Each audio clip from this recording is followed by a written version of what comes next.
Hello and welcome back to the DashBack episode number 17. My name is Matt. I'm here joined with Gary. You can put your hand down. We're all good here. I understand that okay.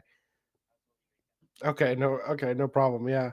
Um man, we got a nice episode. How you doing? How you doing, man? How you doing? Yeah. Yeah.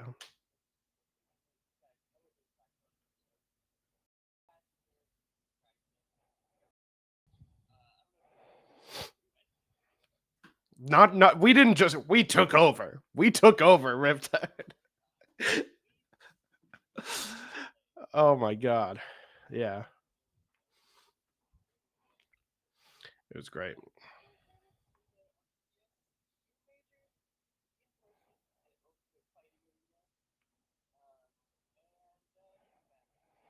Yeah. Yeah, man. Yeah. I just before we get into the episode, I said some things on the air last episode that I think are not representative of like the oh, okay. Thank you. You're going to hide your camera or are you going to keep it? Okay, cool. Hi, this is Menderbug, and I just want to be honest with you guys. Last episode, the DashBack episode 16, 2 weeks ago today, I said some things on the air that were not representative of the person, of the player, of the community member that I hope to be. And I hope to hold myself to a higher standard. So please accept this as a formal apology. Nick Stango, I'm really sorry. I have never been more wrong about anything in my life. And I from the bottom of my heart, this event, this Lockstop performance, I said I was a doubter. I said I was locking in Stango 13th place. I said he wasn't gonna make it. Said it just wasn't possible. Said Lockstown's too big, he's too bad, he's too ugly, perhaps. And that was very mean of me. And when I saw in the flesh Nick Stango up on the stage making it happen, I was like, I was taken aback, and it really made me reconsider everything I've ever thought about anything ever. I'm like, wow, does a tier list even matter? There's no losing matchups. There's only losing players, and that's the truth. Do I like boys? And I was thinking about all these things that were going through my head, and the only thing I love, oh, you don't deserve pizza, and then Stego took a picture. I'm choosing to believe this is it's. Can you pull up his Twitter? Well, actually, it's a while ago. Took a picture of him sitting on the damn throne, and I was in the background. I was right there. I'm choosing to believe that was intentional. After he got his first stream win, I was in the audio. I was clapping, cheering it up. He pointed at me. He said, "That man is a doubter. That man is a filthy doubter," something like that. And I hope you accept this as my formal apology. I said on the last episode, that's me. Yeah. Um, with the fist between us. And I said that if Stango secured a top six, again, I thought Stango was getting 17th, solo Loxodon at this event. So if Stango secured a top six, I would donate $300 to an elephant saving charity. The charity I've chosen is Elephant Aid International, that goes to securing better, like, what's the term? It's for orphan elephants, pretty much, and securing that they have a place to live and that they're safe and all right. I haven't made the donation yet because I'm working on a video called "The Era of Loxodon." Because Stagger wasn't the only Loxodon. There was some other Loxodons happening at this event. Yeah. Whoa! Come on. Whoa! What's going on here? What's going on here?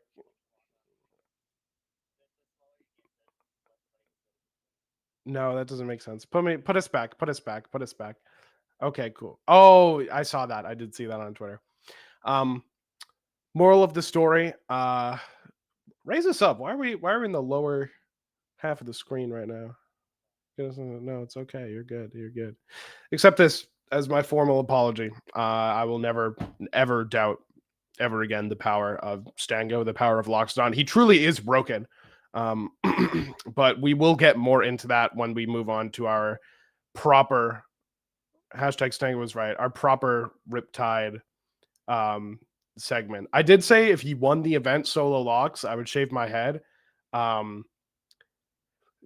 Thank God for Beastly. Oh my God, the Beast is back. The Beast has been awakened from his slumber. You've saved my life. I appreciate it very much. So we'll talk about that a little bit more when we get into the proper segment. But before that, a patch came out yesterday, as a matter of fact, and with it, a brand new mid-month skin. It was Salaryman Kragg with some of the, I know Gary said, some of their finest work yet. Talk to me about this skin a little bit. Soft saddle brown leather exterior. The tasteful thickness of it. Oh my God. It even has a watermark.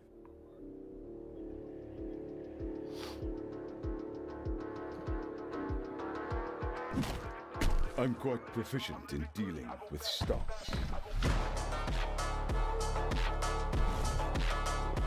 Yeah.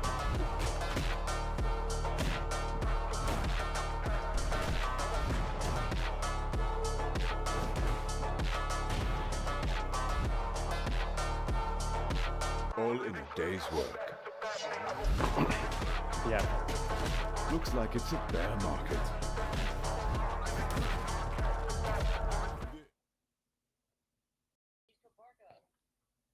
Indeed.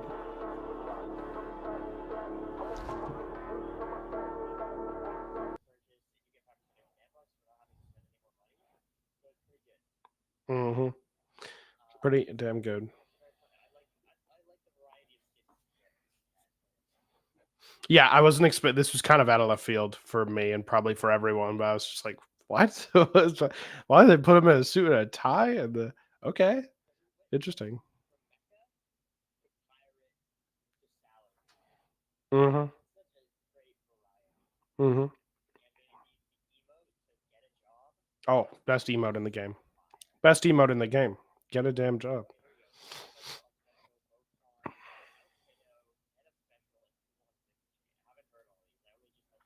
Yeah, you haven't won a match yet, so you haven't got the. Oh, okay. Let's move right on. Yeah, they all look pretty good.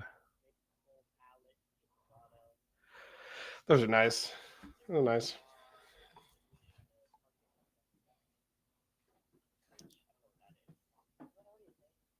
No. No. There's only like 4 death effects, I swear. But yeah.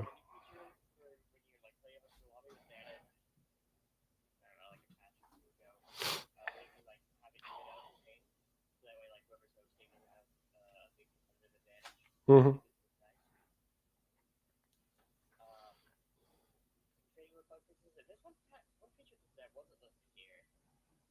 We see it in the trailer.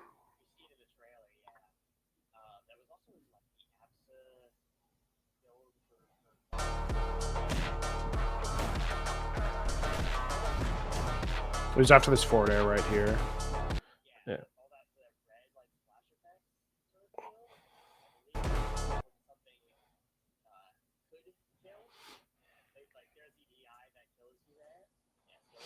Yeah. Right. Yeah, it's cool. It's just like the kill spark in Smash. Smash has this as well. Sick kill spark. So very, very cool for when a strong hit comes through. And I actually do. I think it will improve the game feel a lot because there are a lot of moves like that, which like it can almost feel not like unearned, but if you hit a combo, if you hit a clip and it ends in a move that kills but doesn't purple, it did kind of feel like they fucked up. And I think that this gives a lot more weight to like strong ass move. You're gonna fucking die. You're gonna die. You're gonna die. As well as just like, you know, it's a cool finisher while not being like the critical hit purple screen. So I think it's good. I think it's good for the game feel as well as like informational purposes. So if you're dying to moves that don't do that, then like you really fucked up. If you die to moves that do that, then you only fucked up a little bit. So yeah, not much to talk about for the patch. Yeah.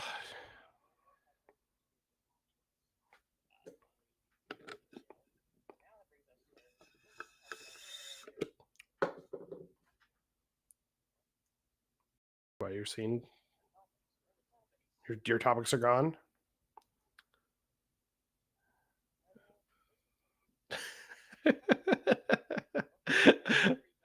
Let's go. Yeah. Okay.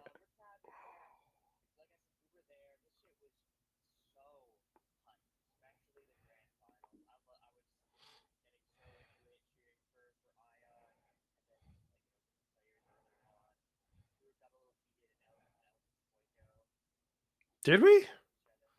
I mean, I was cheering, I was rooting for opposite. It was all love though. Hashtag it's all love. Yeah. Man. Yeah. Well, this is a tournament I almost didn't go to because Hollow Knight Silk Song came out the day before.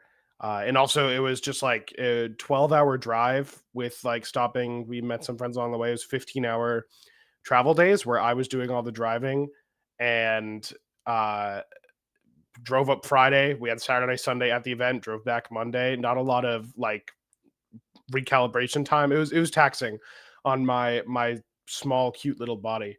Ew, sorry. And then so like I almost didn't go to this event. I almost didn't want to go. It was kind of a big decision for me to get dragged out there. And oh, look at that. Oh, look at that. A little Menderbug, little 33rd. I got 33rd at this event. It was my first time making it out of pools at an event. I was seed 99, so I was seeded to get 97th. But I got 33rd, which is 97th, 65th, 49th, 33rd. That's seed placement rating +3. Which is cool. It's just kind of the power of going through winners is what I lose, because I only went 3-2, but I won my first 3 sets through winners, and then lost to Sophie, and then lost to Kendrick, a pretty solid Rano player. Man, this set, dude, I could talk about this set for fucking hours. I told you we were sitting in the crowd. It was like it was me, you, Zeke, Sophie watching the goddamn, what was it, Beastly Atom or Beastly Bullets, maybe? It was Beastly versus Nautilus, and we were watching it. It was also super early in the morning. And I was like, holy fuck, like I want Lentini to cast my match so bad. And he did. I got Lentini on the mic. I don't know exactly the timestamp, but yeah, so feel like closing out that. And I also forget the name of the caster that wasn't Lentini. I think it was Maximus. But there were a couple of casters that were new to me at this event, so I don't exactly remember. I apologize. But Lentini said pretty much that Sophie was like a family value meal deal, and that I was like off the kids menu. And I love that. I love my little Lentiniism. So I don't know. Not what I was to say about this. I feel like I did about the best I could have done in this set. I was pretty proud of most of my recoveries. I was pretty proud of the fact that I took a stock. It was awesome. It felt like we were playing the same game, and she was just way the fuck better than me, like kicking my ass constantly.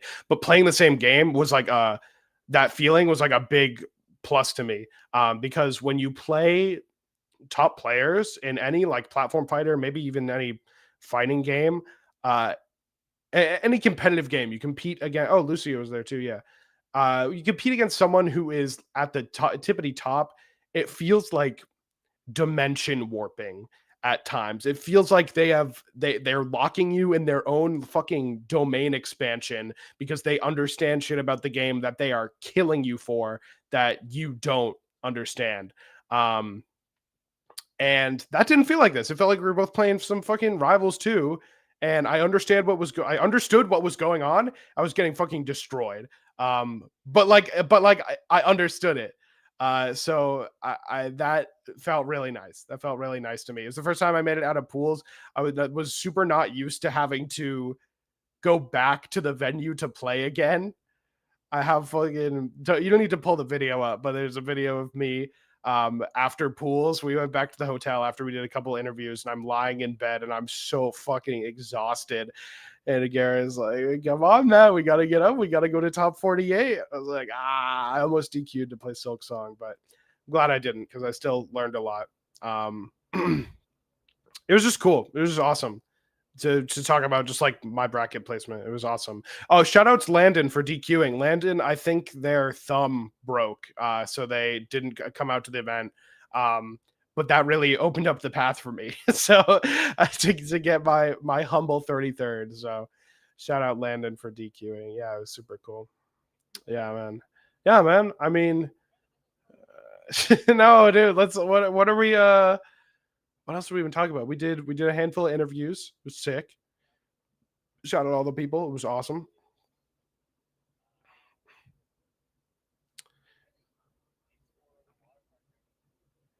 No. And I still got sick. We didn't go to the water park. I still got sick. That's like crazy to me. And you didn't. Yeah, he's usually Mr. Get Sick. But I was sick. Took me out of commission, but I'm not going to hear me complaining. I've just been playing Silk Song. I literally haven't played Rivals since Riptide. I've just been playing Silk Song. Yeah. Let's talk about the bracket. Oh, David, you've moved me once again.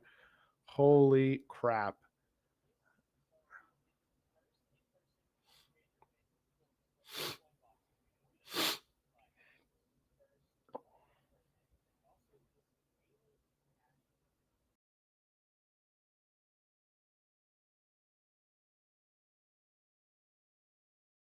Who the fuck is other guy?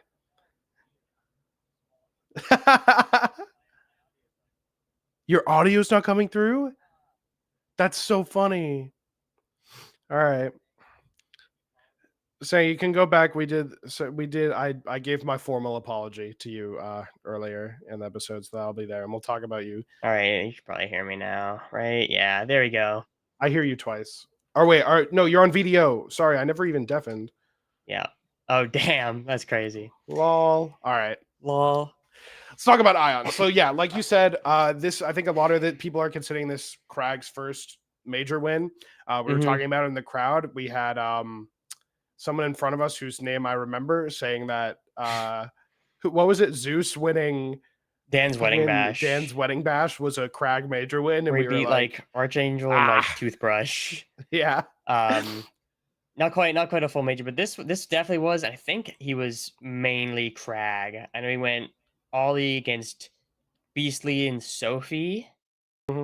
He went Zetterburn against Iota. I don't know about his pools games, anything like that. But no, Kragg did Zeus, was Ollie at first, then went to the Kragg. But this was, I mean, we're a little biased for being in the crowd and rooting for I0N, but this was so hype. It was so good. This was every such a good grand finals. Every single event that happens for Rivals, every single major, I look at the top 8 and I look at the matches, I look at some of the sets and I go, wow, this might be our best one yet. And I've been doing that for like the past like 10 months. It just gets better and better. Yeah, and people kept getting sicker and sicker at the game. And I mean, I0N is a player who I've always thought was capable of winning this event, but I really thought this was Cakes, and I think maybe he did too. And a lot of people also thought. I thought this was going to be a return to form for Cake. If you want to go to the game 4, was it this game that he clutched out? It was, right? Yes, this was the game 3 Air Armada clutch out on the reset. It was absolutely unreal, and this was so hype. Kragg been dominating the game. I was popping off when this happened. Holy shit! No, the energy in the venue was absolutely ridiculous. It was great. Probably my favorite part about this top 8 as a whole was it was early in the morning. It was going on during the alt top 24 and melee top 16, but Rivals was in the middle. And around the time that both of those were finishing up on the sides was during the time of the I0N Zeus to Goose Kragg ditto. And Yeah. I happened to notice a lot of people on the sides watching alt and melee weren't leaving after their games were done. Oh my god, unreal. They weren't leaving, they were staying and watching because, like, I mean, I don't think the crowd mics did justice. No, I wish they were not. better. No, absolutely not. Like, I wish that there were crowd mics, dude. Everyone was on their feet screaming. I want to go before Absolutely this unreal. game 5. I'm gonna turn it up because you could hear. This is my favorite part of the whole tournament. We go to game 5 and then we have like opposing Talked chants. about before, bro. I said I0N was invincible, but Kragg, bro, he might just be Omni-Man. How the hell do you stop this guy? What is this start? Someone's got to tell me. I don't know. Game 5, though. This is the one. This is the money maker. Rivals of Aether players have It been was trying very, to like, figure right out and how left do I as well, stop like the Loser's right Cake side, yeah. for about There's a a Let's decade. Go I0N. I think the answers they've come up with might last This was like so under fun. 200 words. It was my favorite part. Oh, the crowd is getting nice with The it. crowd is into it. You can hear Yeah, chants. that was my favorite part of the whole tournament. Across the board. Was that moment of the dueling chants. It was so hype. But I0N, I think, Let's see just how it goes. Okay, double pie showed side. so much resilience after getting reset and then switching over to the Kragg and finding out finding these clutches and these, like, not even sometimes clutches, but just like relatively early kills that he was not finding with the Olympia. Like, he was not getting much edgeguard value at all, like, out of Olympia. And then Kragg, he was like doing the total opposite, finding some cheesier kills, which is, you know, that's what Kragg does, baby. Yeah, It was really good stuff. I also think there's something to be said about Kragg being very good against Olympias that aren't Stango, because the two of them probably play so much. Like, I like thinking about how Kragg Assault dismantled Sandstorm at Evo, and is pretty much doing really well against all the Olympias that aren't Stango right now. So, Yeah. and even you know, this was the first tournament post patch with some quality of life like Olympia nerfs, like That's I true. think down tilt being a big one, up B being a big Or one. was so- Collision post patch? I don't No, remember. no, it wasn't. No, was it was because it pre-patch. was on the old one, right? Yeah. Yeah. So I think that is something I've been thinking about. And another thing in terms of Kragg winning it all, and the Loxodon's doing so well, which I'll touch more upon this later, is that I think being heavy in Rivals of Aether II is not like a real weakness like it is in other plot fighters like Smash, like Melee and Alt, where being heavy means you actually get comboed a lot, and then you get put off stage and you die, and everyone's strong as balls in those games. But the defensive mechanics are so strong in this game. Like, I don't know if people, just because there isn't Drift DI, people don't really talk about how much agency you have in DI in this game. Like, the ranges of DI are so much wider, I think, than in a game like Ultimate, which means that the heavies have a lot more control over. It's just another defensive option, as well as of course CC and Floor Hug being absolutely integral to a lot of And the so play, much so. better for the heavies. Kragg is good, Looking man. forward forever. Kragg Kragg's is very good. He's been kind of Still no under the dare radar. nerfs. Yeah. Still no dare nerfs, yeah. I feel like he has been under the radar, even though I would say most people think Kragg is definitely in the top half of the cast. Like, holy shit. Nah, yeah, play it. Can we talk about the pop-off? We could the talk about roll, the victory lap. Oh my! I was watching. I was like, "Oh my so god, hype. he's gone! He's gone! He's left gone, the he's venue." out of there. He gone. Jumping around, picks up Sophie. And there were so many great pictures from this pop-off with the whole NorCal plus Zeus to Goose crowd coming around, clapped into the ground. And then, I mean, we got the H-Box POV. Shout Which out I H-Box. Never a dull love moment. H-Box, man. Yeah. He's so H-Box in everything he does. Yeah. And it's incredible. Oh my god, he's out of there. Yeah, he did an all right.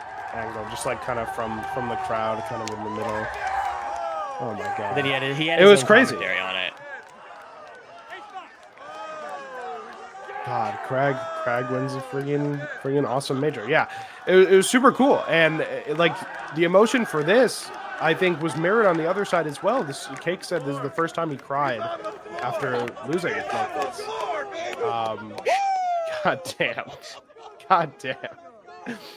Oh man, I hope he had a delicious fucking dinner. That's what I'm thinking about. Let's go, I0N!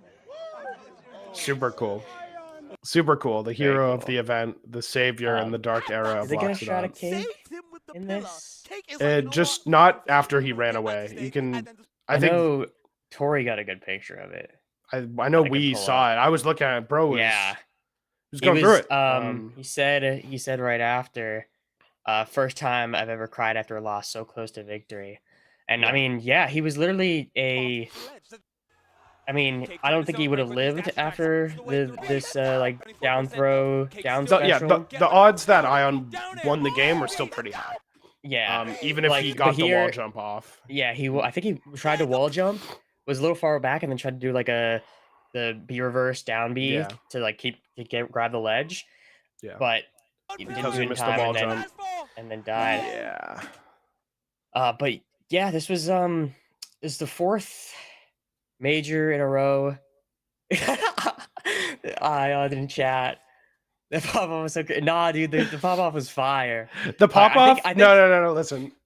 so I Here's wanna pull my up the theory. Cake It's picture. kind of like things.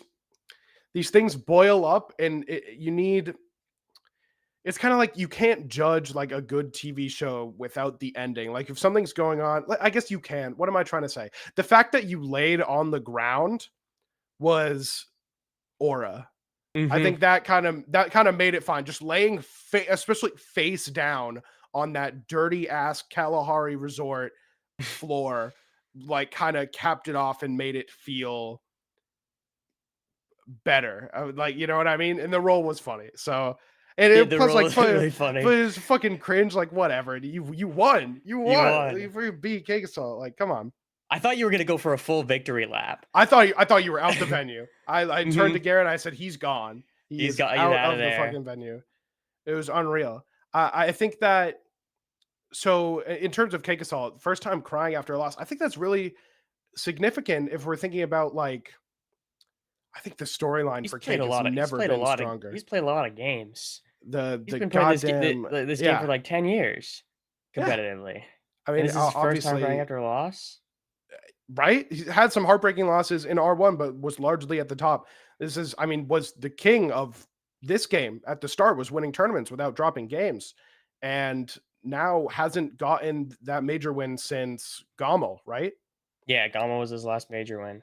So, Well, let me zoom in.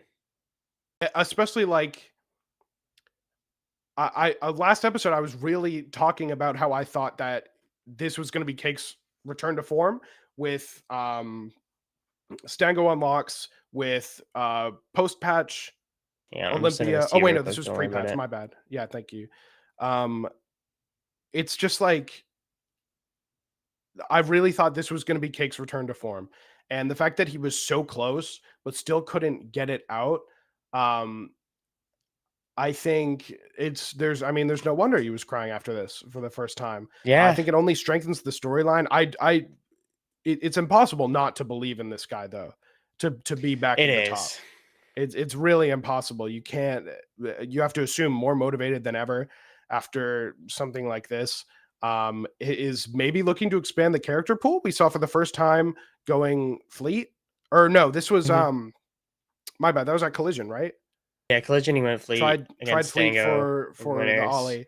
Didn't work. He did but- go Fleet in game 3 against Elkies, who Right. he lost to 3-0 Right, this but that tournament was as well, off which is stream. also off stream. But Big we have the surprise. footage, right? We have the footage. Yes, there's. I mean, footage we for don't that. have it right now. We're not going to pull it up, but it exists. I've got it later. I mean, I have it ready. Yeah. Should we So, want it? We'll get there. I think that the Cake storyline has never been more enticing, more gripping, and wow, Like, That's God, such a good the event was picture. so sick. It was so sick. It was such a fucking insane event. Shout out all My the light just photographers. Shout out Tori and Yeah. I think Athen's art on Twitter had some fucking absolutely fire. Yeah, Like so, I just got- cementing what was an incredible weekend, incredible event. I've got all the albums at in the gathering to shout out. Yeah, 'Cause yeah. I love the all the photographers at these events. It's not just because I need them for thumbnails. True. True. I mean, yeah, so let's talk more about cake like in Mhm. bracket. Loser's cake was activated pretty early, and this was a very authentic Yes. loser's cake. This wasn't like People- cake losing at Evo and winners finals or something and then having to make like one cake. This was cake getting 3-0'd by Elkies pretty early on into top 48. People love to throw around loser's cake, Tabling. but this was an honest to goodness loser's cake assault run. Mm-hmm. This wasn't in top 8 that he lost. It was before he had to make his way through top 32 through the loser's side. Had a very tough bracket path. I think I've got it somewhere. Had to win. He got a win over I0N, obviously. He beat Beastly, Stango, Zeus, Rangunshru, Gekinga, Darai, Dakpo, Sly. God damn. Like what? Losing Like, to what the Elkies fuck? and I0N. It was such a tough run from him. And I think he was playing very well, too. Mm. There wasn't... I think didn't it watch was the so Elkies, hard. I'll have to actually watch it. The Elkies one, he wasn't necessarily, but everything after that, he was playing very, very well. And Yeah, I think he played I0N well, just he like played. cragged on him a little bit. To I put think it, no, put it that bluntly. the game 3 Aramata clutch was like integral. Like, if you don't win that Yes. game, like you're just going out. You're just going out, and cake wins the whole event. It's oh man. I think cake was losers cake, completely activated authentically in prime form. Had some absolutely insane wins. Went up against another prime losers player in Rangunshru for 7th, which is just unlucky. Always sucks for Rangunshru cake for 7th. I always That's tough. I That's always hate grand that. finals material at most events. Of course. But cake looking awfully nice with this one. Like, don't let the heartbreaker second place fool you. Was absolutely in form for this event. You can see it in all of the insane wins in losers. So close, but heartbreaking nevertheless. I think you're going to be hard pressed to find me not backing cake at the next event or the one after that. Like the man's got a chip on his shoulder. Let me be clear. If he wasn't up against I0N in grand finals, I would have been rooting for cake. Right. Like Yeah. easily. Like against literally any other opponent besides maybe also Elkies. Or me. You'd be rooting for me, right? For sure, dude. Okay. Yeah, obviously. Yeah, You're my best yeah, friend. yeah. Of course I'd root for you against Okay, Cake yeah. Assault. Oh, okay, wow, that's awesome. Okay, wow. Yeah. Let's go ahead and move on to talk about something that is recently reawakened. And it's none other than the Beast. The Beast. The fucking Beast is back. And I think, He is unfortunately, Beastly kind of fell to the wayside with so many other things going on. I0N coming through, winning the whole thing. The era of Loxodon is upon us. Cake Assault running through losers. Rangunshru running through losers. All these exciting things kind of threw Beastly to the wayside. And I think that's a little unfortunate because Beastly has a really compelling story going into this event. I mean, with second place as CEO, correct? Or was it Battle of BC? No, he got second at Battle of BC. Yeah. Battle of BC, right. Sophie, yeah. Second place at Battle of BC, and then after that, after the big Zetterburn culling patch, kind of took a dip in not only performance but like very publicly in like the mental department, which sounds a lot crazier than I wanted it to. I just meant he was tilted about the fucking nerfs. The nerfs. He was mad not about happy the with the nerfs. nerfs. Not about the nerfs. And even though we saw so many things. We saw Beastly going Clarin in online events. We saw Beastly going fucking Olympia. We saw like it was absolutely crazy. I didn't think we were going to see Beastly in prime form again. Ever. I thought he was done with this game. I thought he was going back to ult, but then he was like, I don't know. Then ult also tilted him, I suppose. Ult I'm not sucks, sure. bro. Yeah, ult, it was not great, especially at this event. Yeah. I thought like it was because of how much he was complaining with his Zetter nerfs. I thought if he did return, it would for sure be on Olympia. Yeah. But it wasn't. He's on the Yeah. Zetter, and it looks fantastic. Highest placing Zetter at the event. Outplays Sophie, who got 7th, right? Yeah. Or 7th to 5th. Boyko. 7th to Boyko. Right. Yeah, the beast is Very back. good stuff. He is back. I hope he keeps entering stuff. He's played in some smaller brackets recently as well, which is very cool. So I'm Yeah. glad to see the beast back. Yeah, got second at Eugenebound to Mystery Soul, which I was watching earlier today. The beast is back. The beast is awakened. I'm seeing like it's always when a cracked Zetterburn is locked the fuck in, you can tell by like how they go about using shine.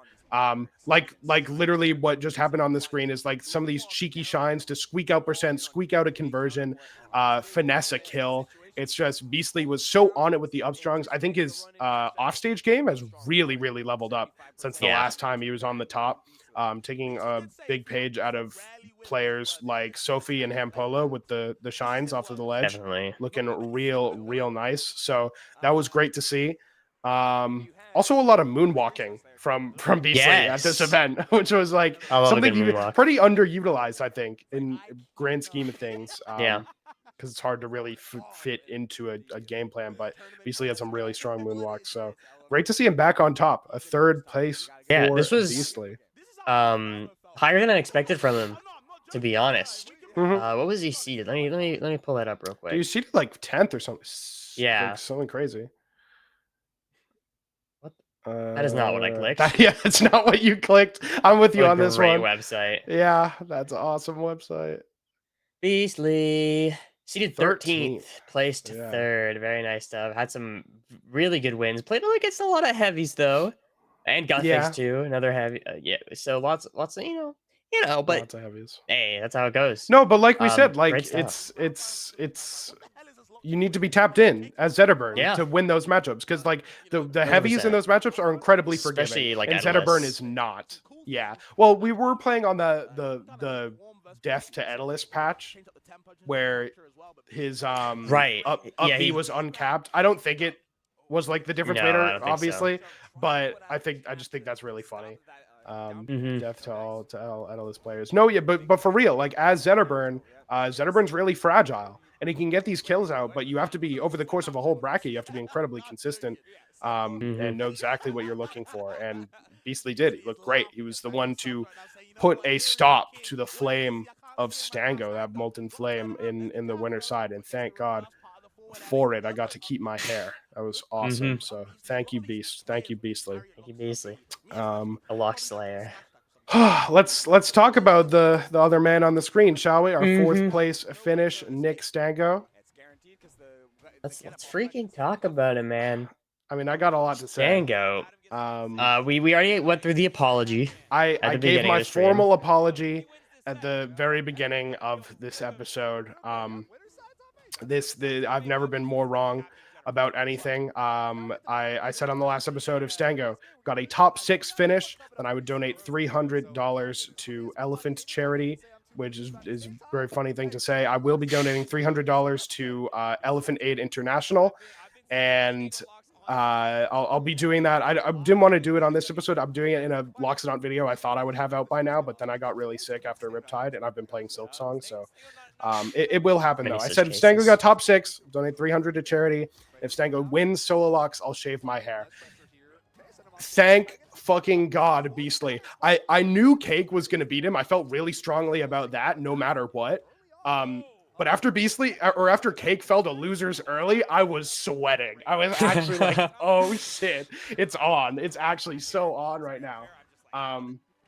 Man, this event kind of radicalized me about heavies. Like being a heavy in this game is not a real weakness. If you're like losing to a Bowser in a game like Ult, I think the thing like Bowser's bad matchups and the way to beat him, he hits incredibly hard, is always going to be to combo him harder because being a heavy really sucks in those games. But in this game, we have such incredible, versatile defensive mechanics like CC, floor hug, and I think DI as well as like wall text being very strong.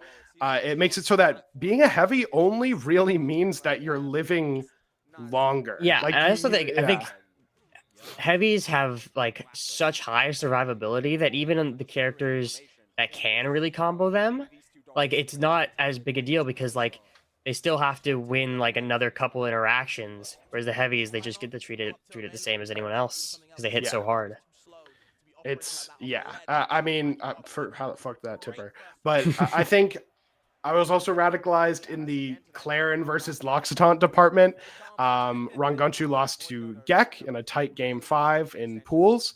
Boyko played OKZZ on stream, won that.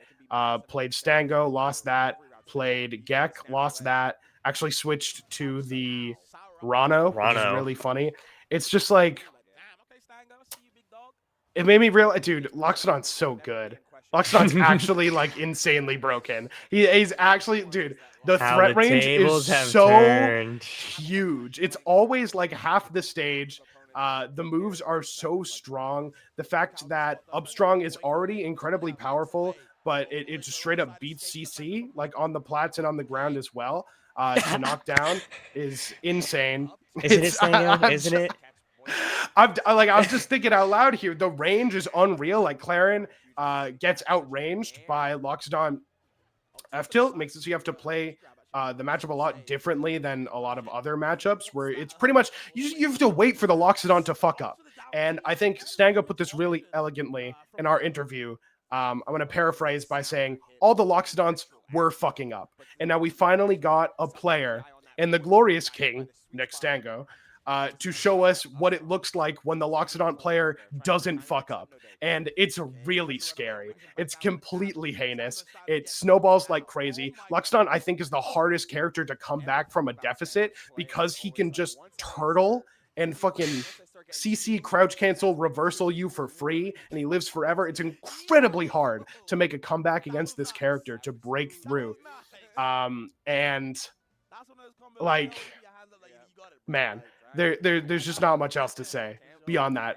Actually, there is. The aerials are heinously broken. They're super right? Like these are all things that I thought before, but compared to the power level of the rest of the cast, I was just like, he's too floaty. Like he just gets hit, and like his recovery is kind of dookie balls, which it is. But when you have someone as talented and handsome as Stango piloting this elephant, I think that it just, all those little things seem to go away. They seem to not matter anymore.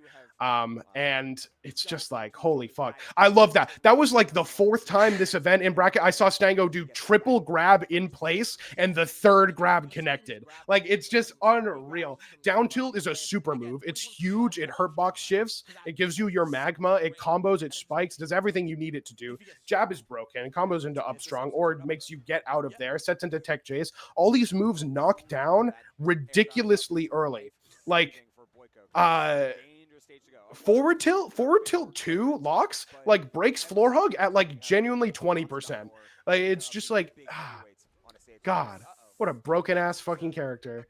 And the hilarious part is like, God, I don't even know. I was thinking before, I was like, yeah, maybe some of these things on locks do need to get nerfed. I thought this back when Boyko had his Notice Me Locks Lord ranked tirade, and then went on Zeke's stream to talk a lot about it and how a lot of these things are just like fundamentally broken. But it's like, damn, he was just so bad and got hit so hard that it's like, are we really going to nerf this guy again? Holy, it's tough. It's tough. This character is insane. Whether you're keeping it fundamental with the movement, that CC down tilt with Stango, or whether you're getting a little bit more creative, tapping into those magma conversions like Gek did, who got a outstanding 9th place with some crazy wins as well. We are in the era of Loxodon. It's here. The Eternal Emperor has arrived, and that's all I have to say. I will say I don't think he can do it though. You don't think he can do it? Lox you don't think can't he do can win an event? Nah. This is the peak. This is the highest we're getting Lux placing. I think this actually probably will be the highest Lux placement at like a tournament like this. I think unless Stango keeps playing Lux, which like or Gek learns from Stango's Lux, which I think is very possible because Gek's been just getting better and better. Oh yeah, played lost to the same two people Stango did for 9th. So we'll see. Right? Maybe Lux. Maybe it is the Arrow Lux. Maybe not. We'll see what happens. I don't think I have much to add. He kind of covered everything. I don't think he's that broken. I think he's really good. It's not okay. Being good and being broken are like different things. No, I'm sorry. I just need to clarify for you. Vocabulary lesson. Being really good and being broken are different things. Like you can have things that are absolutely game breaking, like the way Loxodon it can just turtle and the way he plays like a Dark Souls boss. That is broken. That doesn't mean he's like top 3, but that shit's fucking broken. You know I what understand I mean? what you're saying. Yeah. So, god damn. Okay, let's move on. Let's talk about our 5th place finishers. Starting with Boyko on the screen right here. Boyko, the one and only. Now this was an overplacement from Boyko. I think I didn't expect Boyko to come out on top against Sophie. It was a pretty close first 4 games, and then game 5, Boyko really just. I'm just gonna go straight to it. Yeah, because Boyko ran away with it. It was pretty close to the first 4. There was even a game. Was it one on purple? Was there one on purple? No, that was Elkies that I'm thinking of. There was one game where like I forget exactly what happened, where Sophie kind of threw it away and lost for it. But then this game 5, Boyko just looked like back to peak form. It was so clean. It was 100%. So good. 100%. Had some wins here that I really didn't think he could make happen. I'm wondering if the slight underplacements, like losing to Recupid at Collision and things like that, if that maybe put a little fire under his little butt. I don't know. I'm not sure. But one thing that I am sure about is that Boyko got really farmed by Loxodon. Lost to Gek and Stango at this event. Switched to the Rano, which, God, it didn't look any easier for the matchup. Because, like, at least when you get... if you're playing Claren, at least when you get Lox into the air and he can't CC your tippers anymore, like then it gets really hard. But it's still kind of hard to break, but at least like you're really, you do have that disjoint. You are really fast on the ground to try to force an error or something like that. The Rano didn't look much better. We don't need to touch more upon it. It looks really hard to break into Lox on terms of that. In fact, I will say, when we interviewed Boyko, he said, I asked him, I said, does Lox beat Claren? He said, absolutely. And anyone who doesn't think so fundamentally misunderstands the game and is probably plat. So, like, that just goes to show how we're feeling about this. But overall, I would say it overperformance for Boyko. I'm very pleased. Yeah. With what he was able to bring. This is great. I think especially this game 5 against Sophie was like, okay, this is what we want to be seeing from Boyko. I think the next thing he's entering is the Fusion Super Major. Oh, Fusion Plus. The Fusion Plus, right? Fusion Plus, the Fusion Super Major. October Plus. So that should be October 11th. Be there. That should be fantastic. I think it's the 10th. That's Saturday.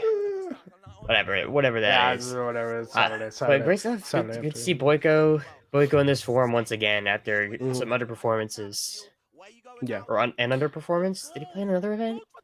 No, one underperformance. I don't believe so. Yeah, one loss to Recupid, and we were like, what? And then, Yeah, especially like something that didn't get streamed was the Boyko 3-0 over ZB. That's pretty impressive to me. Yes, that was pretty high up on ZB coming into this event. I didn't get to see that. Would have loved to. Yeah.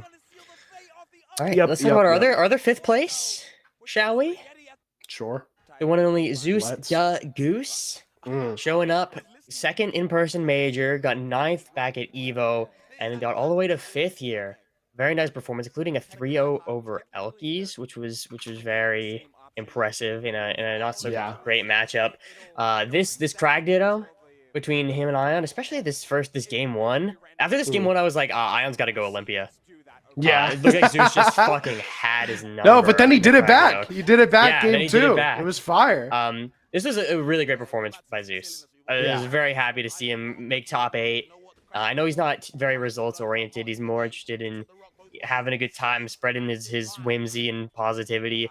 But he gets to do that more the more screen time he's got. And this game 5 Kragg Ditto absolutely showed that off. Yeah, this would have been set of the tournament if Grands wasn't so instantly iconic. So it was very, I mean, like I said, this was going on as Ult Top 24 and Melee Top 16 were wrapping up. And a lot of people in the crowd on the sides, I noticed, weren't exactly leaving. They were staying because we had the double funny Kragg on the screen. And everyone loves oh a my Kragg God. Ditto. That conversion was so sick. Everyone loves a Kragg Ditto. Everyone's cheering Rock. They go Rock Wall the last game. It was just like super sick. Yeah, really good stuff from Zeus. Really playing up to the level of play that we know he's capable of, taking wins that we know he's capable of, that maybe we haven't gotten to see or didn't get to see at EVO exactly. Yeah. So lots to be proud Very of here. good.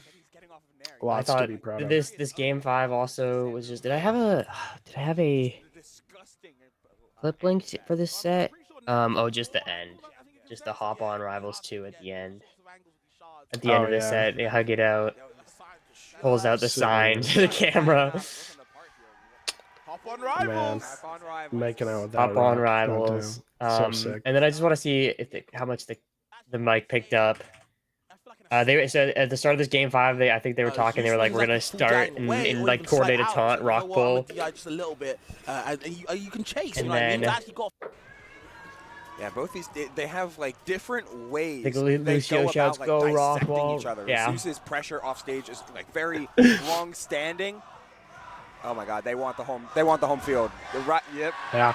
Yeah, it is. Then You already know where we going. Kragg v. Kragg. This is what we go out for, man. Synchronized. This is why you come. This is why you come to these Synchronized. events. Like genuinely. Like the energy in these games that where the crowd really riled up is just it's unreal. It's the energy, it's the level of play, it's the sense of community. It's like like no matter who won this set, everyone wins. Like it's incredible. It's the reason you come out to these events. And this set played a big part and why I don't regret making the trek out. So like we said, very good stuff from Zeus. Got 2 more competitors to round out our top 8. And now 7th place is usually where we get to maybe some of the people that can't quite break through, who have had some really nice performances, squeaked out some win and losers. And that is not the case today. In our 7th place finishers were 2 staples of the major top 8. Let's talk about Sophie first. Because listen, my bad for not taking her out when I had the chance. Later, just before for a top 48 qual, I could have prevented the top 8. No, this was a pretty great performance. I think from Sophie. I think it was very obvious, even out of game, that she was having a good time at the event. Losing to, God, remind me, in I0N and Boyko. I0N and Boyko. 2 losses to not be ashamed of. I think maybe it felt worse than it actually was, because like waking up and then being the first set of top 8 and then you lose and then that's it, and then it's like doesn't feel great, like especially that probably she was sucks. number 3 at this event. But I don't think it was even a bad performance. I think there was maybe there were some definite moments in this set where if she'd tightened up, she could have made it clean, and like a 3-0, 3-1 in her favor. But I don't think this was a bad performance from Sophie. I don't really think it was that much of an underperformance. I think running into I0N is not good for her. Yeah. Unfortunately, it seems like she usually gets the short end of that head-to-head. Yeah. But she's still really, really damn good. And even though Beastly had a placed significantly higher, I think they were very similarly like skilled, showing off a similar level of prowess on the Lion at this event. Yeah, I 100% agree. There was nothing really. My Sophie stocks are still up. I think maybe after Evo, there might have been some questions, but I definitely thought she was going to be returning to form. And then at Collision, she looked really good with a third place finish, and just the quality of gameplay from her was really, really tight at that event. And I don't think she fell off here. I don't think she dropped the ball. I think there's a lot to be happy about. Not terribly much to say about her other than that, honestly. Yeah, it's tough. This matchup is tough, by the way. This is a Claren winning for sure. And you're running into Prime Boyko again. Yeah, Prime Boyko. That's tough. Like, come on. Everyone's losing to Prime Boyko. It's just except I would have if you loved to play see her Lox. play either of the Loxes, because it feels like half of her Twitter is her clipping Loxodons. I've got like 3 of them in the gatherings today. Yeah. So it could have been pretty different to see that, but a solid performance certainly from Sophie. Of course. I think she always like lets the emotions out right after, and then levels out like maybe the next day after a tournament, and I think that was the case here for sure. And I look forward to we got a bunch of West Coast events coming up, so hopefully we get to see a lot more Sophie. True, a lot of West Coast events in We the got Heat Wave, R2CS, Priority, the other one, Portland Retro Game Expo. Yeah, that's the one. Yeah, some good stuff. I think things are looking up for her. I wouldn't be too, even though underplacing the seed, I wouldn't be. I'm not too worried about anything. No, at an event like this, it's all bets are off. Yeah, it's just happening. Yeah, what are you gonna do? So let's go ahead and turn our attention to our second 7th place finisher. It was Brad Rongunchu. This set the meeting of 2 Titans, 2 fully losers activated players. Rongunchu made a pretty heroic run through top 48 losers, only dropping one game to switch. Yeah, because Rongunchu went on a pretty crazy losers run after one of the sickest off-stream games of all time against Yakinga. Was that in pools? Yeah, it wasn't it? Pools. Yep. Game 5, it ended in such sick fashion, but I don't think anybody recorded it, which is really, really sad. We need to I'm gonna come clean. I'm gonna come clean. I'm sorry. I was going to record game 5, but there was such a crowd around the setup, and I had a good view too. There was such a crowd around the setup. No one else was recording, and I was like, fuck, I don't want to be the one Jim that's recording the fucking set on his phone. That's crazy. I know. Going on. I know. I'm sorry. I will never let anything like that happen again. That is my promise, because it was an insane game 5 on Rockwall. And I'll never forget the combo. Rockwall? I thought it was Jules. It was on Rockwall. I'll never forget it. I'll never forget it. I must be switching things around in my brain. Insane finisher from Gek. Got like up throw recrab, up throw eruption, side B dare. And God, it was just so sick. I hope I hope the replay finds its way to light, because I know all of the replays are saved on those setups. I think it's a lost cause, but I really think I would love if at these like official RCS events that like all the replay files, or like at least everything from like top 48, top 30, top cut onward can like get uploaded somewhere. That would just be the best thing ever. Or have like the online, like a browser replay viewer would like Slippy, like the Melee has, would be unbelievable. But that's just dreaming. We got to get some better monitors first, and maybe we'll. True. Oh, look at that. But yeah, no, there were some bangers. Crazy run. Crazy run through John Wick 3. Crazy upset.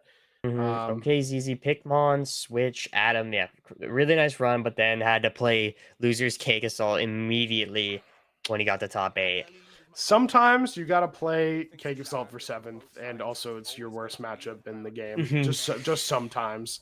And an unfortunate showing, because truly after Ron lost to Gek, like there was a switch, like something changed. It was a level of resilience that I think might even be new for him. I don't remember the last time he's like you think about after he won the what was it, the LACS qual coin box, won that over it was either I0N or Envy. I think it was Envy. It was I0N. I0N. Okay. And then came to LACS, and then the big story was, oh no, Brad's got nerves. Like this is no Lost good. to Plup, right? Yeah, lost a Plup. Yes, that is correct. It was just like, I guess now it was like, yeah, of course he did, but at the time, it sure. wasn't. At the time, it wasn't like that. Plup wasn't like that at the time. It's. I think I want to say that I think this is, if anything, like a great sign, maybe even a turning point. Yeah. In Brad's mental, being able to prove to himself that like you can lose. This is maybe the earliest he's lost at an event like this in pools.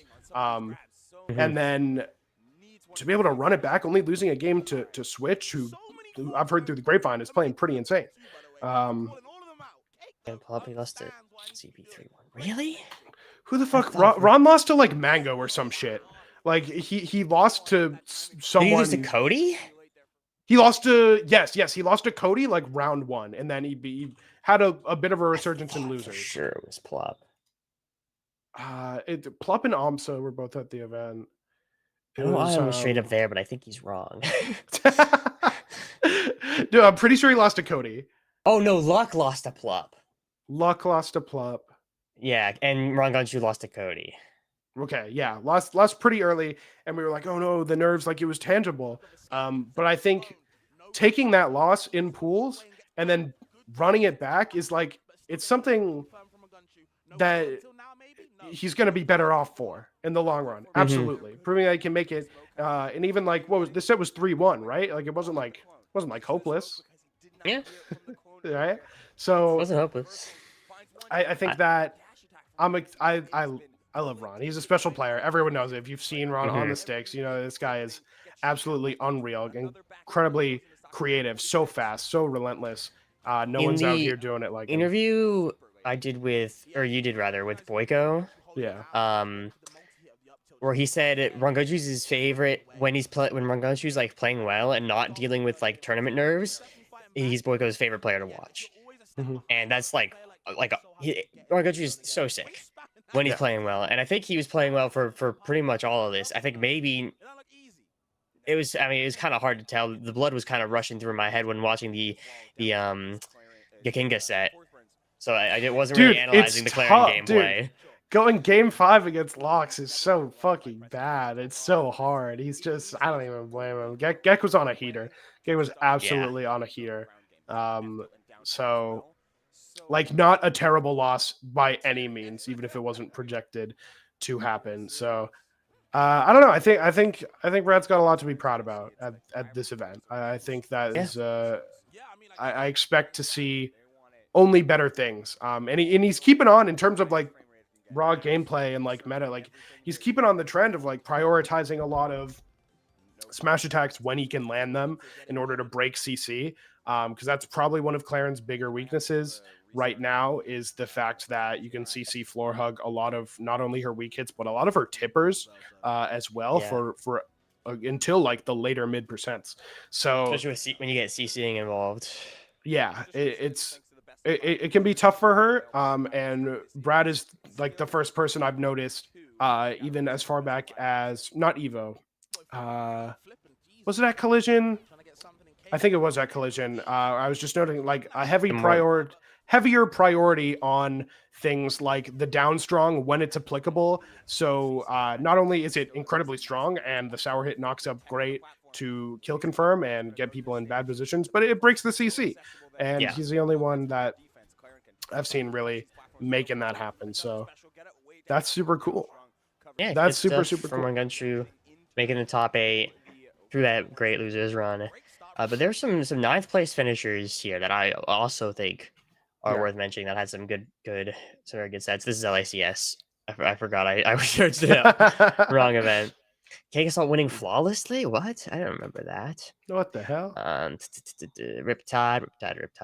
I guess we could jump. I want to talk about Elkies, who got 9th, losing to Zeus and Boyko, who 3-0'd K-Assault in losers. There was one stock. Did I clip it? I thought I clipped it. I did. In I did. winners, It's, yeah. it's right here. With just like a crazy stock where she goes down, tethers to Terry. Cheater. It's a back air into tether. Breaks the Just clone. takes him around the world. Yeah, super on top of it. Elky's doing what Elky's does. Even forced Cake over to the fleet for game number 3, but it was not enough for Cake Assault. Then of course did get all the way to second. Elky's meanwhile out at 9th, but a really good tournament from her. She is overall, a one-of-a-kind player, bro. She certainly is. She is a one-of-a-kind player. And I please never change. I hope not. It's her greatest strength. Yes. Hashtag never change Alkies. Mm-hmm. Keep F stronging Alkies. Keep F stronging. Who else do we have here? Cheesy losing to Sophie for 9th as well. She after not like kind of struggling throughout all of Rivals 2 to find her footing in this game after being like top 4 in the last RCS season 8. But gets all the way to 9th place here playing Sophie, and it was a pretty close set, all things considered. Yeah. But except for her, I feel like it's only a matter of time before we see her back in a top 8. She's getting better slowly in the shadows. She's grinding. She's coming up with heinous contraptions and then naming them after the people she hits them. Yes, with, you know, which is it's just absolutely ridiculous. That's evil, like it's a different kind of evil. So yeah, she's slowly grinding. Shout outs, I think, pretty obviously to Gekinga. Yes, also got a 9th place. 9th place, and we mentioned it earlier, but if I pull up him and I pull up Stango, they both lost 2 Loxodons, both losing to Beastly and Cake Assault. Yeah, for some different positions. But not to discredit Stango. Yeah, but trying to give more credit to Gekinga. Yeah, because he's very good. Plays a very different Loxodon to Stango, and has just been on the up and up. And going to some, he's going to. Of course, he's going to Fusion Super Major. Yeah, he'll be there. No doubt. Absolutely. And also, shout outs to Adam, first in-person major. Performed well in one of the Evo qualifiers, if I remember correctly. Yeah. Got like a 7th, 5th, I think. Oh, I think beat someone in the Edalus Ditto for beat Zeus and then somebody else in the Edalus Ditto. If I recall correctly. So good stuff from Adam. Did you look at the seed? Ice. Wasn't Adam like was like the 26th seed? Yeah, he's like 26 or some shit. 25, yeah. 25. What the hell? Really good performance to get 9th. Beat Hampolo, Dakpo. Yeah, great stuff. Doesn't use ice at all. So I think when he starts using ice, it's game over. Yeah. No one else can compete. I mean, highest placing Edalus though. Maybe they need to get off the ice. Maybe it's maybe it's that new meta. I was going to mention way back in the Sophie segment that I totally forgot about. But her set against Pikmon, compared to her Majors Mansion set against Pikmon that went game 5, it was so dominant, and just goes to show the work she was putting into that matchup, and just in general, I think it's symbolic of all the hard work she's putting into this damned video game. Yeah, and it is a damned video game indeed. Any other shout outs? Anyone in like 33rd we want to look at? We spent like 5 minutes talking about you. We did. I'm sorry. Shout out to Kendrick for beating Menderbug. You're fucked for that. You're fucked for that, bro. I lost to a melee player. He didn't know how to change it to best of 5. He actually didn't know. True. Yeah, he didn't know how to change it like to tournament mode on the fucking setup, and I was like, about to get my teeth kicked in by a fucking we melee were talking player. a little earlier about sets that wish we had the replays of, but Toothbrush Dakpo was allegedly a giga banger, so I'm sad I didn't get to watch. Darai did pretty good, but he's got to go Orcane against Loxodon. Nah, dude, Darai lost to Stango and Cake for fucking 13th or whatever. That's 17th. Actually, wait, right? No, 13th. Scroll down. Right, 13th. yeah. Got 13th. That's fucked up. Stango and Cake. That's actually fucked. But you got it. Please just go Orcane against Loxodon. It's so good. No, and Orcane he played in the hop on. Not yesterday, day before. Lost to Mustard. twice, and like just Really? he was switching between the Rhino and the Twice? Orcane. Yeah. Got double eliminated by Mustard? Mm-hmm. What the fuck? I gotta watch that later. Is- That's crazy. I That's think you should crazy. go- I think you Orcane go fell off. Orcane. No, Orcane fell off. Orcane's bottom 3. Toothbrush has been saying Rano's top 1. So Toothbrush Rano's saying Fleet's clearly- bottom 1. that wait, actually, Yeah. Did you see the That's tier list? absurd. We'll talk That about is it later, maybe. Absurd delusion. Because I big fan of the Prince of Delaware. Very Hmm. funny. Yep. But I disagree. I disagree with the tier list. Okay. But that's Man. neither here. Yeah, are we? That's over there. That's over there. Are we wrapped That's up it for Riptide? for Riptide. I want to go to a quick break because I didn't use the bathroom before we started recording, so I'm going to do that. Okay, little baby has to piss. All Little right. baby, I gotta piss before we talk about Ultimate Fighting Arena, which is pretty fire. The Dia one that we got, some of the smaller tournaments that happened recently, and then we're gonna again. What the hell's going on in Europe? Stick around to find out. Mhm. You know, we'll talk about it.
And we're back with more rivals. Talking about Ultimate Fighting Arena. Well, what the which- heck is even that? so- Tell me now. It was a French R2CS EU tournament held in France. Yep. And it was pretty fire. It was one. Where is the fucking rivals on the start, GG? UFA is super cool. It's always a staple of European Smash, has been for years. The production quality is really insane. Cosmos is. even won one time, which is insane. Cosmos doesn't win, but he did. And yeah, I you're gonna do a lot of talking because I'm usually VOD guy, but I've been playing Silk Song, so I didn't really check this out. I did hear that Dia won, so I did know that. But Dia's been talk to me. Dia's shown some of the highest heights, I think, in EU rivals, but has been kind of up and down. She attended Supernova where she got 17th, and she didn't look that great necessarily. I think she ran into Spargo or something. Wasn't a great bracket for her, but she's been kind of up and down, and I think this tournament really exemplifies that. Because if you were to look at winners final into grand finals into the reset, it's like playing insane, kind of letting Hey Halo, aka Forscarin, run over her, and then playing insane. Her punish is really good. Her recoveries are really really good, and I think like at her peak, she's the best Rono in the world. And it's just about like getting that form consistently for her. But she's really good player. Rocking the UFA Rondo skin too. Very fitting that she's the one that won it. And yeah, I did a VOD stream on a couple of these games yesterday, where I really wanted to take a look at some of these players. Hey Halo, the Force Burn on your screen. Also a really good player. Both these two have really insane punish games, and I think in general in EU, I'm gonna probably go on a bunch of tangents because the specifics I don't think are too terribly relevant. But I think across the board in EU, it feels like there's a lot less like a focus on like movement, especially in neutral. And you look at some players, other ones like Hugon, who got 4th with Orcane, and you think at Orcane, someone slippery sliding around, moving around like someone like Marlon, like Remren. And he just wasn't really doing that. He was just kind of getting into the scraps and using Orcane's still really strong frame data to come out on top of those. That is valid. Yeah, it's a valid way to play. Certainly, but it's I think it's very interesting to note the differences. What else did I have to say about Dia in particular? Really strong punishes. I don't know. I think I covered everything. I think she has the potential of one of the best players in the world when she's playing at the level. And some of the online ones, she didn't look quite as good as she did. The first online, she looked really good. The second one, not as much, if I'm remembering correctly. Maybe I have those flipped around. I know she got 7th at one of them, or like 9th or something. And then she got like 3rd at Smash Fest, I think. City Fest. City Lab Smash Fest. City Lab Smash Fest. Yeah, this is actually like there is intrigue to watching this. I think because for one, there's no fucking Rano players that get stream time in NA, and when they do, they're losing to Stango. So like there's no Rano, and also there's no Force Burns other than Kakasol. Kakasol is the only fucking Force Burn player. So I think there is merit. I think I do want to see what the Rano's cooking. Yeah, if we want to talk about Hey Halo once again, Forscarin, he I think has a similar quality of punish to Kakasol. He had some really nice things across multiple games in this set. He had an insane reverse 3-0 against 10 Quid Shoes, McLaren to get into grand finals. And his punish is super, super good. I think he could be getting more out of his neutral and utilizing Force's resources, but he has like a very high emphasis on smoke. Like he gets a ton of it out, and especially with the recent buffs to smoke, making like the hitbox a little smaller, that really came into play against Dia, and the needles just like weren't able to clear as much. I think he could continue to do really well the more we see of him.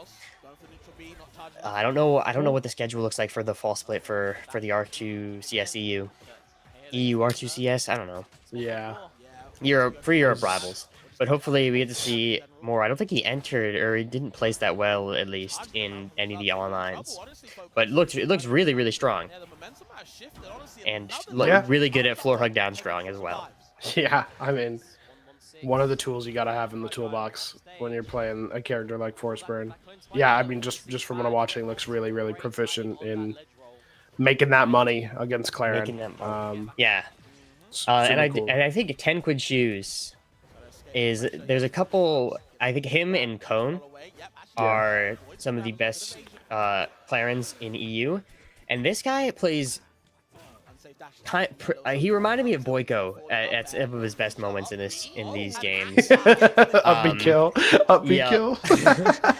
Very deliberate with the placement of his body to get the tipper hitboxes, not like super aggro by any means. Very good at punishing. He played against John just before this. which is where I really see noticed it. Of that there. In the losers semis, if I can find it. The VODs I couldn't find the VODs anymore on YouTube, so we'll have to work with this. Oh well. Where is it? Should be after This one. So it should be like here. Here we go. Yeah. Cool. So 10 Quid Shoes is a name I've seen quite a bit because it sticks out a lot whenever Yeah, you look at the start because it's an awesome name. Yeah. Fire tag. But really good stuff with the Claren. Nothing like that you haven't seen before, but extremely clean. So Yeah. worth checking out, worth keeping an eye out for next event. And then we have the Orcane from UConn, who I already talked about a little bit for playing like a not very movement heavy Orcane. A pretty good like whiff punish style, playing just outside the burst range of your opponent while like drifting back in with some nairs. Good at crossing up shields. And pretty solid in the edge guards, albeit not the most. Doesn't like get out there like Reverend does, for example. Sure. But solid stuff, and it's cool to see the different character makeups of the EU tournaments compared to NA, like you were kind of talking about. Yeah. There was also Guthix, who did pretty well, almost reverse 3-0'd UConn. Didn't quite. Olympia getting 7th. There was no Nalax in this, who was like current number 1, nor was there Alki, who just beat Nalax in the last online with Zetterburn.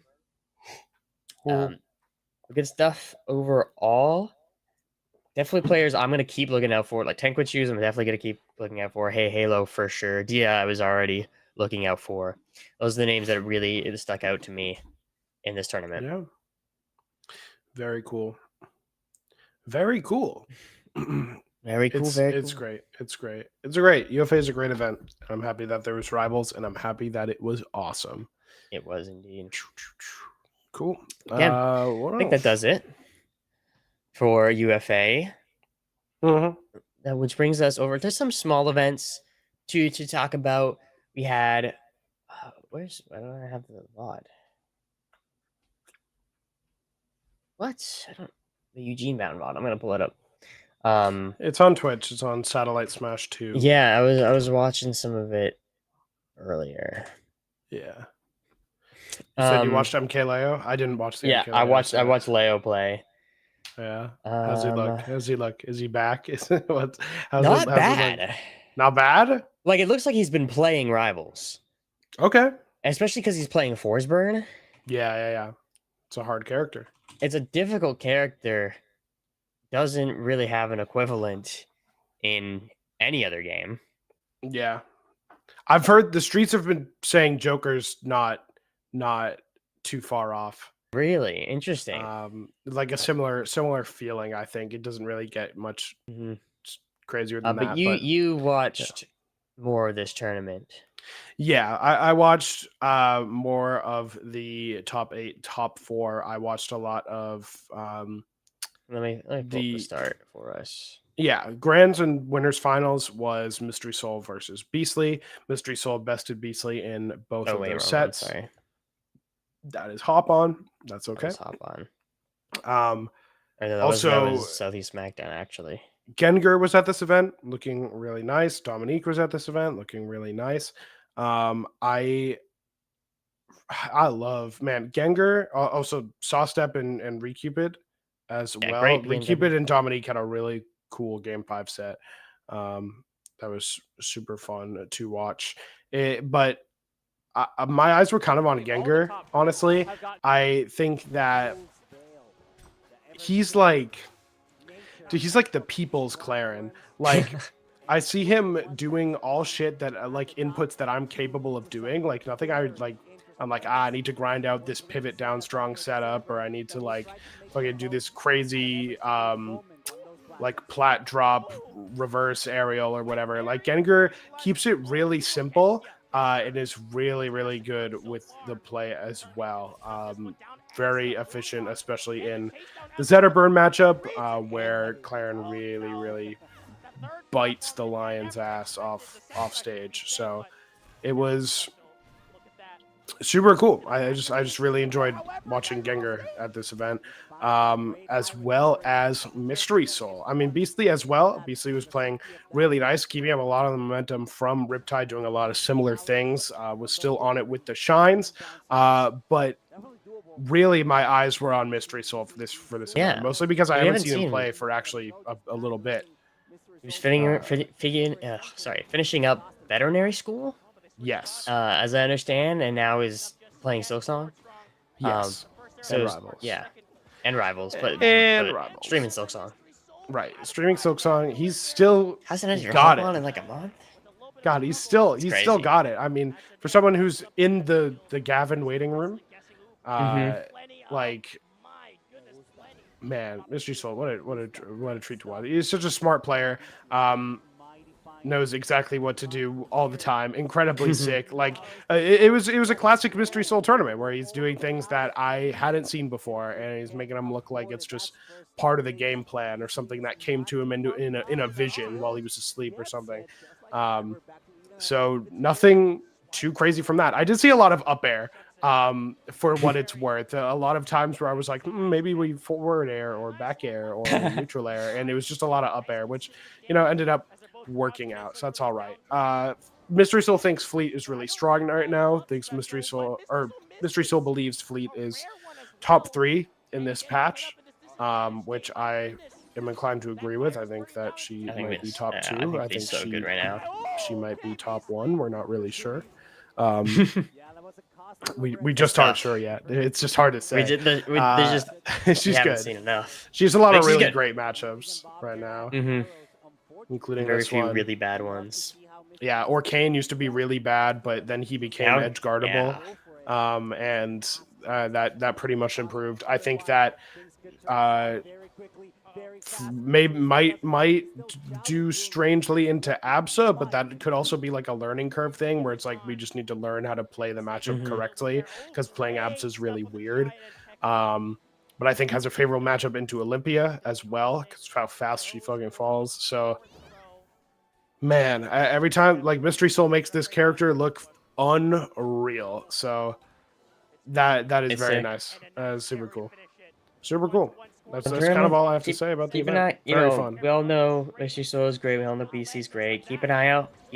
for freaking MK Leo top 8ing Rivals events now. Let's go. So Ultimate, it's fallen by the wayside. Many are saying. People have been saying Gengar, and then who lost to Leo Gengar beat? and Riki did. Okay. Not bad wins. Yeah. Leo, come play Rivals. Leo, please. What I want to talk about, because I watched a little bit live, but there's no VOD for this Southeast Smackdown. We had Ant, Beastly, Acorn, Adam Omar as well. I mean, it's just a really nice tournament that, and I've been a fan of it, looking for Ant VODs, which there might be for this. But there's no VOD, so Kitty 3 Productions. Let's get those VODs on YouTube, maybe, huh? Maybe we get some VODs out. Maybe we get some VODs out. So that's cool and all. And then there was, of course, Hop On, which, like we talked about earlier, I mentioned Durai. Oh wait, was this was the wrong? This is the week before us. Oh, this is the wrong ones. I was like, what? I was like, they got a lot of the damn Hop-Ons. Yeah, they do. They really do. We've had 2 weeks before, actually. One every week, actually. They've got one every single. Isn't it crazy? Single goddamn week, yeah. Sophie, as per usual, coming out on top, but did lose winners finals to Elkies in a silly fashion with a couple SDs in games 4 and 5. It was a verse 3-0 for Elkies.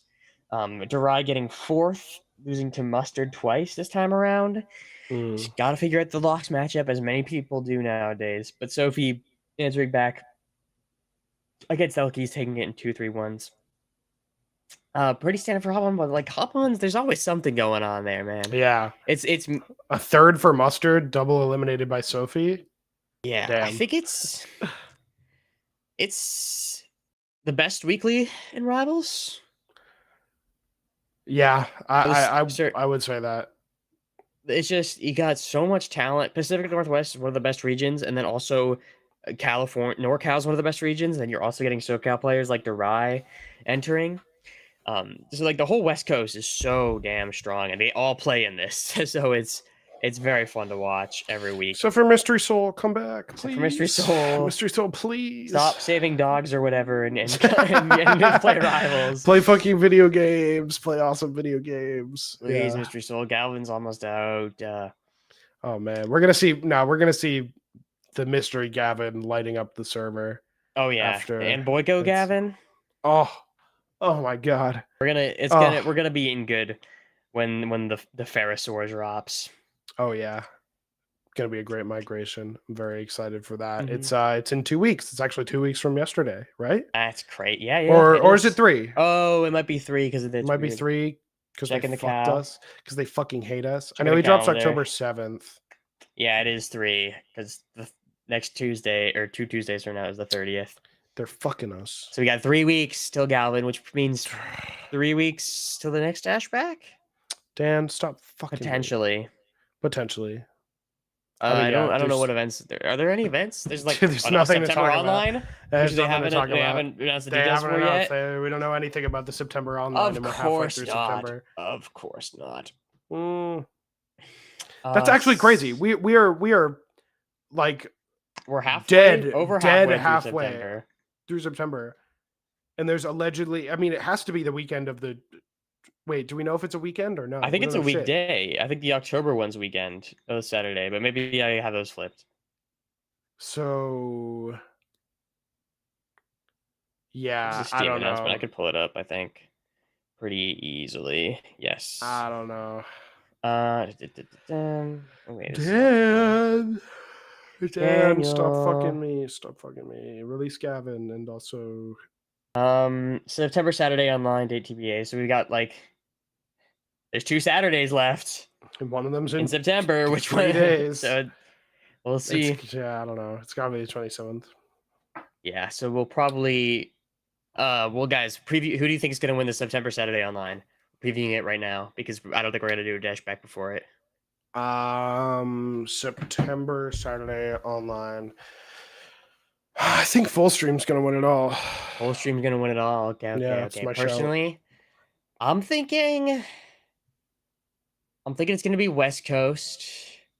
Okay. I think Maya's winning the whole thing. Dude, I was due gonna say Sealed Air. I was gonna be like, Sealed Air's winning. Sealed Air's winning the all. Full Stream. Nah, the St. Pat's taking it. St. Pat's got it. Guthix got it locked up. By the way, can't Only enter 80 ping legally, to Newark. but you know, Yeah. maybe catches a flight. Man, Yeah, Dude, hard I to think say. that's all I the think Sophie's tournaments. probably gonna win it or something. I think that's all the tournaments, though, right? That's all the all. tournaments? That's everything we've got. Let's talk about moving on to the To our gatherings then. non-tournament part of Well, the show. You say that, but we did get a couple announcements for tournaments. We know that Oh. there's in the fall winter split announcement. There was a mystery January RCS major, and we don't know for sure if it's this one, but LMBM. Let's Yes. make big moves. Luminosity no longer a part of it. Has been announced, featuring Rivals 2 and Ultimate in New York. And as I understand, crafting is not allowed. Yes. Not can play Steve's not Steve. banned. You can play Crafting's not Steve. allowed, You are not allowed to craft. which I think not is allowed to a craft. hilarious workaround. But also, it's just Yeah. kind of like, I don't know. Yeah, I'm Steve not an Steve old is player. banned. Steve is banned. No one's playing For all freaking intents Steve and at this shitty purposes. event. It's over for Luminosity Party is It pretty seems much what this it is. seems like it. Leo won a major. They didn't tweet about it. They haven't updated any of their socials. They are out of this tournament. It's over for Luminosity. So I don't know. Yeah, I don't we'll know. see, But but, this event's awesome. We might try to get there. I'm gonna do my damn just to get there. Yeah, You me can too. I could take a train if you don't want to go. Do I just hate New York? I don't like going to New York City. I like It the stresses Big me the Apple. fuck out. And we would need to So, pay for housing here. But like, So- so does Miami. So like, I'm not going to Let's Make Move Miami either. So I don't know. Whatever. But that's not even the best event going on along the Hudson River. Right? Yeah, we're always I'm talking about the Fusion Plus, the Fusion Super Major featuring Rivals 2 and Ultimate, and it is going to be fucking stacked. Yeah. Take a look at I some haven't of checked these the attendance entrants. recently, but the legendary series that is, featured such events as the Fusion Major and the Fusion Right. Major X2. I mean, listen. Yeah, we were talking about, is Hop On the best Sandstorm's weekly? going. If Hop On isn't the best weekly, then it's this one. It's Fusion. Fusion's got the advantage of being in person, but I think it's generally not quite as stacked, probably because it's also in person. Yeah. But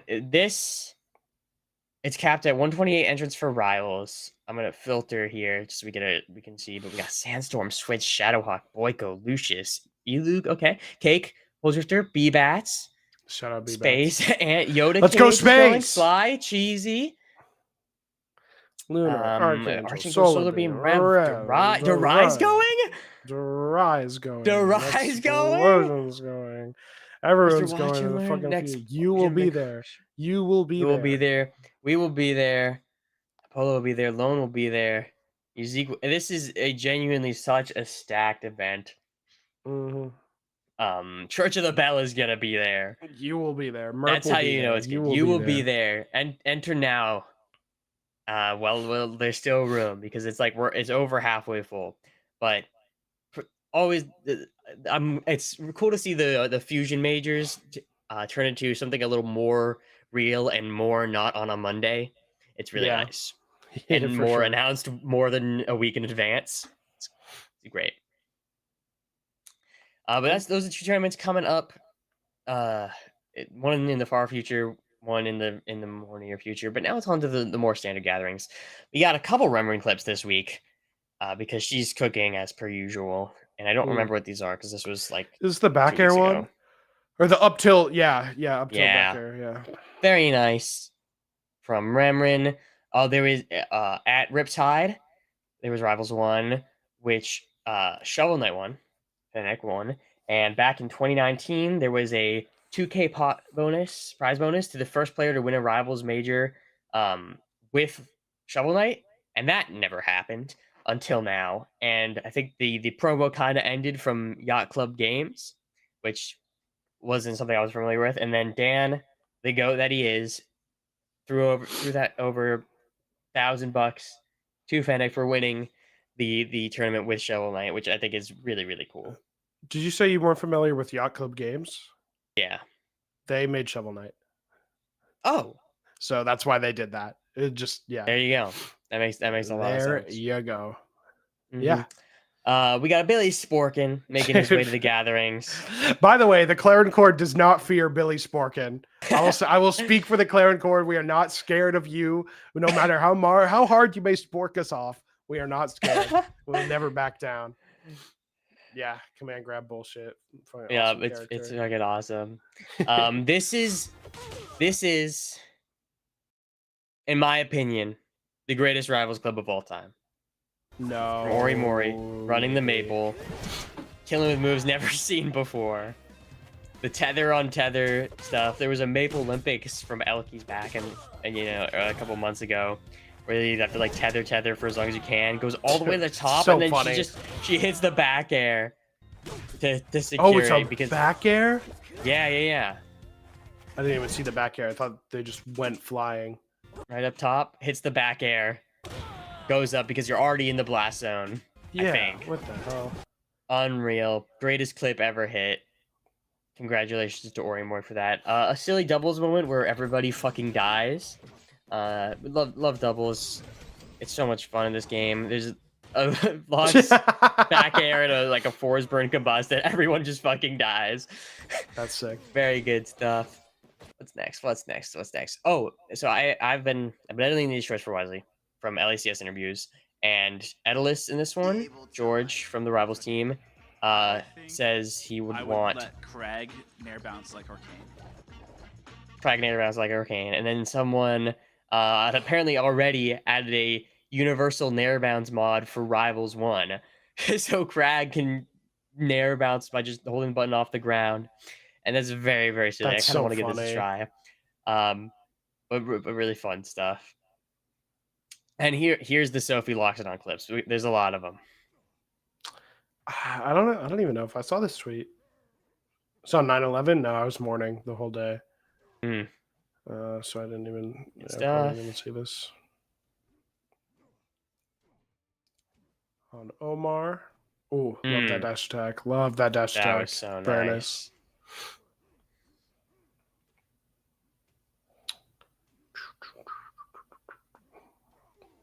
I mean, yeah. And I mean, yeah. okay. Another Remring clip for us. Our penultimate Remring clip. Right. Of the Is this a gatherings. cannonball clip? Kind of. I mean, yeah. Jesus Christ. Does this count as a cannonball clip? It must, right? I assumed that you just had to hit the bubble. Yeah, but that's kind of how it works. Yeah. Fuck it. Yeah. And then one more, also on Merchant Port. I forget which one this is too, even though it was more recent. Cool. Oh, that's so nice. Yeah. Actually, Yeah. just Shout so out nice. Zetterburn for existing in the game, so we can. Oh, do of course, shit like this. another Sophie locks down clips. Because why not? Mm. Yeah. That's so. Dude, she fucking loves going for stupid, those reverse bro. pairs. So fucking Active, awesome. like that could have been a dare. But there's no sauce in that. No, absolutely not. Elkies, more whip cracks than a Johnny Test episode. This Excellent, Captain. this clip got me fucked up. I'm not gonna lie. This clip got me fucked up. I hate this piece of shit character. I hate that everyone memes on. I don't know. I hate that the joke is that she's like F smashes so much, and that like the context is like, oh, it's funny that she does it because it's bad, but it's not bad. It's not. Fucking, It is not bad. It's fucking massive and wraps you and beats floor hug. It's so, bad like, if you are. I don't know. I forget what I was gonna say. I kind of got distracted watching the clip again. I'm not gonna lie. Understandable. It's punishable, but it's a good ass fucking move. It's so big. It's not terribly slow. And it wraps you a bit CC. We got some updates to the Dragon Wiki because they're doing God's work. Use because code it just Lin. wasn't good enough. Yeah. If you're not using code BarkUp, use code Lin.